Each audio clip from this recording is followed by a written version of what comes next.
Hi! I'm going to make a everyday makeup look. Ay, everyday makeup ko. Papakita ko sa inyo. Tapos, to, pang everyday makeup ko lang naman tong makeup ko ngayon. House makeup. Brows lang. Tapos, lipstick. Tapos, wala akong mascara. Ano lang. Eyeliner and liquid eye and pencil. Tapos, konting blush on. Bilang kita. Tapos ayun, itong pouch na to is from SM Department Store ata. First, yung ginamit kong liquid makeup is yung Careline Natural, yung shade niya. Wait lang, switch ko sa inyo. Um, to, Careline liquid makeup. Ito yung swatch na. Blendable naman siya. Tama, blendable. Maganda, mura lang. Parang 90 pesos lang to. Wala pang 100. Tapos, sunod, ito, kay Ate Loris to, hinihiram ko lang. Ano siya? Ano ba to? Parang cream foundation. Cream foundation siya. Medyo glowing nga yung, ginamit ko siya ngayon, medyo glowing nga yung ano niya, finish niya.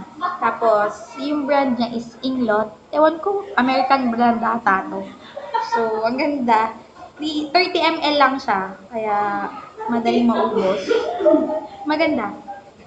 I don't know kung magkano siya. Tapos, sige, tumawa lang kayo dyan. Tapos pala yung base ko, yung natural white Olay. Nag-Olay ako para for moisturizer. Kasi, wala, minsan dry kasi yung face ko. Ito is Olay Natural, light yung, ano niya, light yung shade niya. All-in-one fairness day cream.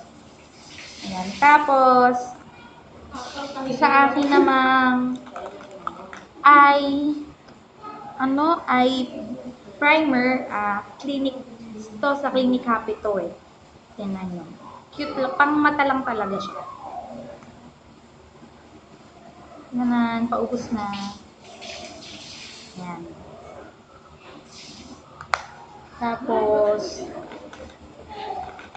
ano pa ba to? Yan lang yung usually kong ginagamit pag everyday na makeup, yung foundation na yun. Kasi, maganda, school makeup, school, ginagamit ko din. Tapos, pangkilay ko, yes, yung pangkilay ko ngayon, yung Versus Vanity Auto Eyebrow Pencil. Retractable siya. Retractable.